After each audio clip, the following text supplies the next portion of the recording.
ख्वाब में देखा था कि कुर्सी की एक टांग टूटी हुई थी, उसके नीचे कनस्तर रखा हुआ था, तो मस्जिद की कुर्सी भी तोड़ दी। फिर काली पगड़ी मुस्तार 5651 भाई, यही नाम आपकी आईडी का नाम यही है।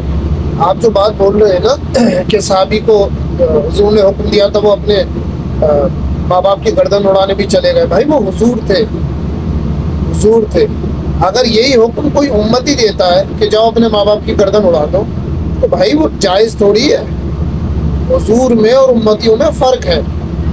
तो जो बात आप कह रहे हैं ना, हर चीज़ की दलील नहीं होती, ये बात हम मानेंगे नबियों के लिए, अंबिया के लिए। लेकिन अगर उम्मतियों की बात आएगी तो उनको दलील देनी होगी कि आप किस दलील के हिसाब से ये हुक्म दे रहे हैं।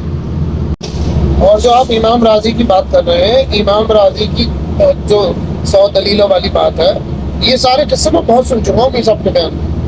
भाई वो अल्लाह के होने ना होने पे डिबेट हो रही थी कि गॉड एग्जिस्ट करता है कि नहीं, उसकी बात चल रही थी।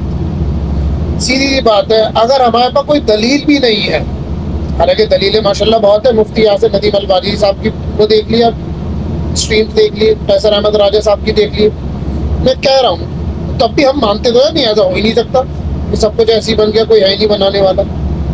यहाँ अल्लाह और रसूल को अल्लाह और रसूल से कंपेयर कर रहे हैं। अब अमीर साहब को, अमीर साहब को दलील देनी पड़ेगी, वो उम्मती है, वो उम्मती, और उम्मतियों को कोई काम करने को कह रहे हैं तो उन्हें दलील देनी पड़ेगी। वो नबी नहीं है कि उनसे हम दलील नहीं मांग सकते। वो अल्लाह थोड़ी है, ना वो अल्लाह है ना वो नबी है। अगर अल्लाह नबी की बात हो रही होती तो मैं मानता, दलील हम मांग ही नहीं सकते, हमारी क्या हैसियत, क्या औकात अल्लाह उसके रसूल के सामने। यह बात अमीर साहब की चल रही है, अब यहाँ गलत जा रही है, उसमें फिट नहीं होती बातें। मिसाल के तौर पे अंबिया कराम जितने भी नबी रसूल गुजरे हैं, उनके ख्वाबों की, उनके ख्वाब वही है कि नहीं है, इसकी दलील की ज़रूरत ही नहीं है हमें। लेकिन अमीर साहब के ख्वाब बाकायदा हदीसों की तरह माने जाएं, उस पर अमल किया जाए, इसकी तो दलील देनी पड़ेगी उन्हें। ये कोई बात थोड़ी हुई। आप अपने ख्वाबों पे ऐसे अमल कर रहे हैं जैसे कि नबी अमल करते थे, तो ये तो गलत बात है भाई। मतलब आप ये सोचिए, यूसुफ अलैहिस्सलाम का जो ख्वाब था, क्या उसमें ये बताया गया था कि 7 साल ऐसे आएंगे, 7 या 8 साल, बहरहाल मैं भूल रहा हूँ, मान ली 7 या 8 साल इस तरीके से आएंगे। सालों को दिखाया गया था या जानवरों को दिखाया था, भैंस गाय जो भी दिखाई थी। अरे सोचने की बात है यार, हमें दिखाया कुछ आता है। मिसाल के तौर पर ख्वाब पे हमें कुत्ता आ रहा है, कुत्ता दिख रहा है, हम जाके उलमा इकराम से पूछेंगे, वो बताएंगे इसकी ये ताबीर है, ये ताबीर है। तो जो दिखता है एग्जैक्ट वही थोड़ी होता है। अंबिया इकराम को भी, अब यूसुफ अलैहिस्सलाम को जो उनके वक्त का बादशाह था, उनके ख्वाब की ताबीर कोई दे नहीं पा रहा था, यूसुफ अलैहिस्सलाम ने दी। मतलब ख्वाब को बाकायदा समझना पड़ता है, समझ के बताना, उसकी ताबीर देना, ये कोई हलवा है। अमीर साहब को जो ख्वाब आ रहा है एग्जैक्टली उसी को मान रहे हैं, और अमीर साहब को अब से नहीं आ रहा, बहुत पहले से आ रहे हैं। भाई ख्वाब तो मेरे खानदान में सुनाए जाते थे, मुझे पहले भी मेरे भाई ने बतेरी बार सुनाया कि ये ख्वाब आया, मैंने कभी उस पर एतराज़ नहीं किया। तो उस वक्त मैं ये सोचता था कि ये ख्वाब आते ही, अल्लाह वालों को ख्वाब आते हैं, लेकिन उन ख्वाबों की वजह से खिलाफत का दावा कर देना, तकफीर कर देना कि पूरे का पूरा वो ग्रुप जो मुझे न माने वो काफिर है, या उसकी बुनियाद पर अमल करना, वो भी मस्जिद का नुकसान करके कि कुर्सी तोड़ दिया आपने, एक टांग तोड़ दी। कि ख्वाब में देखा था कि कुर्सी की एक टांग टूटी हुई थी, उसके नीचे कनस्तर रखा हुआ था, तो मस्जिद की कुर्सी भी तोड़ दी। फिर काली पगड़ी, ये सब 1000 बार बता चुका हूँ, उस पर अमल हो रहे हैं भाई, ख्वाबों पे गलत है ये। बाकायदा किताब छप रही थी ख्वाबों की, या शायद छप गई, मुझे पता नहीं। मैंने जो लास्ट टाइम सुना था, ख्वाबों की किताब छपने की बात चल रही थी। भाई ये गलत है, ये कहीं से साबित नहीं है। अमीर साहब को दलील देनी पड़ेगी, वो उम्मती है, वो तो वो अब्दाल हो जो भी आप उन्हें समझते हैं, भाई उनको दलील देनी पड़ेगी, बिना दलील के बात नहीं कर सकते भाई।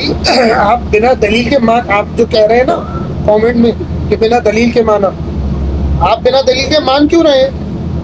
अमीर साहब जो आपको आपकी इस्लाह के लिए आपको जो हुक्म दे रहे हैं, अब आप वो कह रहे हैं कि हज़रत जुनैद बगदादी को भीख मांगने की, भाई भीख मांगना जायज़ नाजायज़ वो अलग काम है। کسی کی تکفیر کر دینا، کافر بول دینا، یہ الگ چیز ہے، بہت بڑی بات ہے. آپ جنید بغدادی رحمۃ اللہ علیہ نے کیا دین میں تحریف کری تھی؟ معاذ اللہ. بھائی امیر صاحب نے دین میں تحریف کری ہے. علماء دیوبند نے، علماء اکرام نے، جتنے بھی علماء ان کے خلاف ہیں، کسی نے بھی اس بات کا فتویٰ نہیں دیا کہ بھائی آپ خلیفہ نہیں ہیں، آپ قطب نہیں ہیں، آپ یہ نہیں ہیں، آپ وہ نہیں ہیں. کسی نے اس بات کا تھوڑی فتویٰ دیا.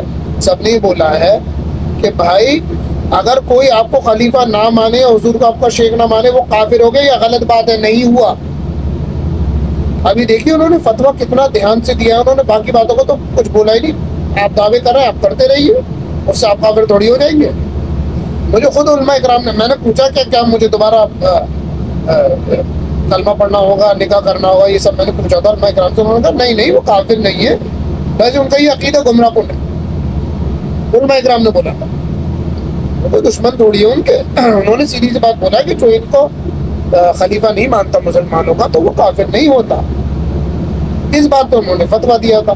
آپ لوگ ہر بات آنکھ بند کر کے مانتے. آپ کو پوچھنا چاہیے امیر صاحب آپ یہ بات کیسے کر رہے ہیں، یہ تو غلط ہے.